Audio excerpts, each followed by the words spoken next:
सवाल होता है फिर इंसान की जिंदगी का मकसद क्या है।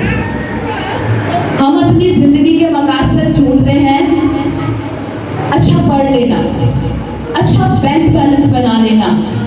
बतौर माँ बाप वालिदैन हम सोचते हैं हम अपने बच्चों को अच्छा मुस्तकबिल दें, ये हमारी जिंदगी का क्या है, मकसद है। हम अच्छा बैंक बैलेंस जमा कर लें, ये हमारी जिंदगी का मकसद है। मैं कल सफर कर रही थी तो एक लेडी मेरे सामने बैठी मांगने वाली थी, कहती है काश मेरे पास इतने पैसे हो जाए, मेरी जिंदगी का मकसद है कि मैं 2 मरले घर बना लूं। जब हम निकलते हैं अपने आसपास की लोगों की जिंदगियों का जायजा लेते हैं, अपनी कलीसियाओं की जिंदगी का जायजा लेते हैं, हत्ता कि मैं अपनी जिंदगी का भी जायजा लूं, तो ये हकीकत है जिससे कोई इंसान मुंह नहीं मोड़ सकता कि हम इंसान दिन रात इसी तकलीफों में रहते हैं कि हमारे पास दुनिया की ऐशो इशरत हो, हमारे पास दुनिया की हर वो चीज हो जिससे हम अपनी जात को, अपनी औलाद को, अपने खानदान को क्या कर सके, आसाइशो आराम दे सके।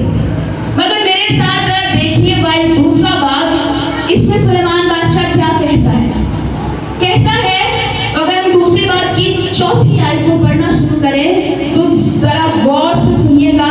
सुलेमान बादशाह ने अपनी पूरी जिंदगी में जितनी मेहनत की, उसने जो कुछ किया, उसके बारे में एक फहरिस्त बताता है। वो कहता है कि मैंने बड़े बड़े काम किए, मैंने अपने लिए इमारतें बनाई, मैंने अपने लिए कब्रिस्तान लगाए, मैंने अपने लिए बागीचे और बाग तैयार किए और उनमें हर किस्म के मेवादार दरख्त लगाए, मैंने तालाब बनाए, बागों के दरख्तों का जखीरा सींचा और मैंने गुलामों और लौंडियों को, नौकर को खरीद लिया। और उसने कहा कि अगर मैं देखूं तो सोना, चांदी और बादशाहों सूबों का खजाना मैंने अपने लिए भरपूर तौर से जमा कर रखा है।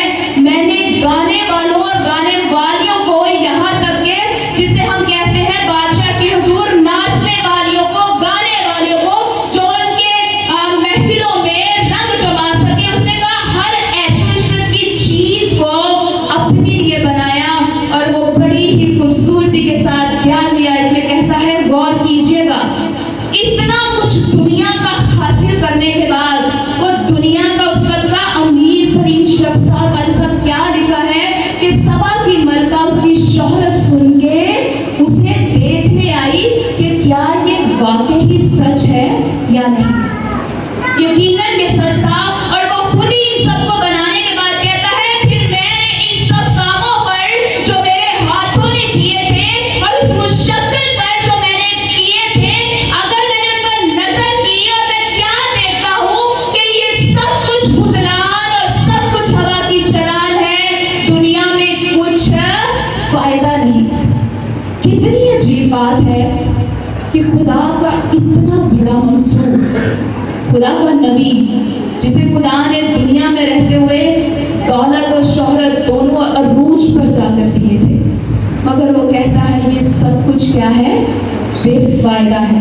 मेरे साथ रहें क्योंकि हम सब भी शायद दिन रात इन्हीं फिक्र तरद्दुद में रहते हैं, इन्हीं चीजों में रहते हैं और सोचते हैं यही हमारी जिंदगी का मकसद है, यही हमारी जिंदगी का फर्ज है।